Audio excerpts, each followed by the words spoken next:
चल हो जा शुरू। केसरिया से मन जोगी हुआ रे, दिल झूमे देखो पतवारा हुआ रे, दिल झूमे देखो पतवारा हुआ रे। हर पल मनाओ केसरी त्योहार। विमल, बोलो जुबान केसरी। मुझे आभार प्रकट करना है दिल की गहराइयों से इस चुनावी क्षेत्र उधमपुर कठुआ डोडा के मतदाताओं का। आज आप देखिए, बिलावर हो के बन्नी, भद्रवाह हो के डोडा, रामबन हो के दूर दराज किश्तवाड़, हर स्थान से यहां पर हमारे कार्यकर्ता समर्थक अभिनंदन के लिए एयरपोर्ट पर उपस्थित थे। उनमें युवा भी थे, उनमें बुजुर्ग भी थे, उनमें बहनें भी थी, और ये इन्हीं के कारण संभव हुआ कि अटकलें चाहे जो भी लगी हों, मुझे लगता है कि हमारी विजय का स्तर वैसे ही रहा जैसे सन 2019 में 18 चुनावी असेंबली हलकों में से 14 में हमारी लीड रही, जहां हमें अपेक्षित थी। कांग्रेस प्रतिनिधियों के जो होम कॉन्स्टिट्यूएंसीज थी उसमें भी हमने 24-24, 25-25 हजार की लीड ली है। 4 कॉन्स्टिट्यूएंसी जहां हम अपेक्षा नहीं करते थे, पहले भी नहीं करते थे, अर्थात बनिहाल, इंद्रवाल, डोडा, भद्रवाह, वहां पहले हमारी लीड जितनी रहती थी, हमारे प्रतिद्वंदियों की हमसे आगे जितनी लीड रहती है, वो इस बार उसकी मार्जिन भी कम हुई है। कुल मिलाकर वोट संख्या देश भर में कम हुई है, लेकिन औसतन हमारा स्तर उसी तरह का रहा।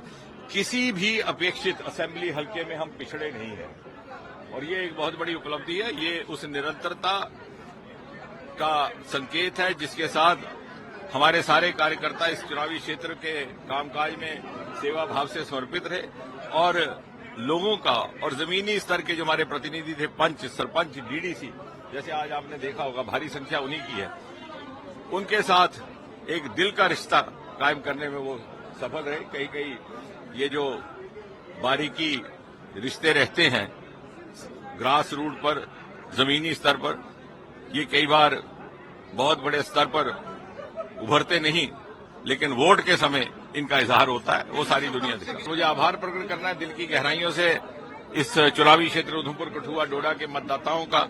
आज आप देखिए, बिलावर हो के बन्नी, भद्रवाह हो के डोडा, रामबन हो के दूर दराज किश्तवाड़, हर स्थान से यहां पर हमारे कार्यकर्ता समर्थक अभिनंदन के लिए एयरपोर्ट पर उपस्थित थे। उनमें युवा भी थे, उनमें बुजुर्ग भी थे, उनमें बहनें भी थी, और ये इन्हीं के कारण संभव हुआ कि अटकलें चाहे जो भी लगी हों, मुझे लगता है कि हमारी विजय का स्तर वैसे ही रहा जैसे सन 2019 में 18 चुनावी असेंबली हलकों में से 14 में हमारी लीड रही, जहां हमें अपेक्षित थी। कांग्रेस प्रतिनिधियों के जो होम कॉन्स्टिट्यूएंसीज थी उसमें भी हमने 24-24, 25-25 हजार की लीड ली है। 4 कॉन्स्टिट्यूएंसी जहां हम अपेक्षा नहीं करते थे, पहले भी नहीं करते थे, अर्थात बनिहाल, इंद्रवाल, डोडा, भद्रवाह, वहां पहले हमारी लीड जितनी रहती थी, हमारे प्रतिद्वंदियों की हमसे आगे जितनी लीड रहती है, वो इस बार उसकी मार्जिन भी कम हुई है। कुल मिलाकर वोट संख्या देश भर में कम हुई है, लेकिन औसतन हमारा स्तर उसी तरह का रहा। किसी भी अपेक्षित असेंबली हलके में हम पिछड़े नहीं हैं, और ये एक बहुत बड़ी उपलब्धि है। ये उस निरंतरता का संकेत है जिसके साथ हमारे सारे कार्यकर्ता इस चुनावी क्षेत्र के कामकाज में सेवा भाव से समर्पित रहे, और लोगों का और जमीनी स्तर के जो हमारे प्रतिनिधि थे, पंच, सरपंच, डीडीसी, जैसे आज आपने देखा होगा भारी संख्या उन्हीं की है, उनके साथ एक दिल का रिश्ता कायम करने में वो सफल रहे। कई कई ये जो बारीकी रिश्ते रहते हैं ग्रास रूट पर, जमीनी स्तर पर, ये कई बार बहुत बड़े स्तर पर उभरते नहीं, लेकिन वोट के समय इनका इजहार होता है, वो सारी दुनिया दिखा।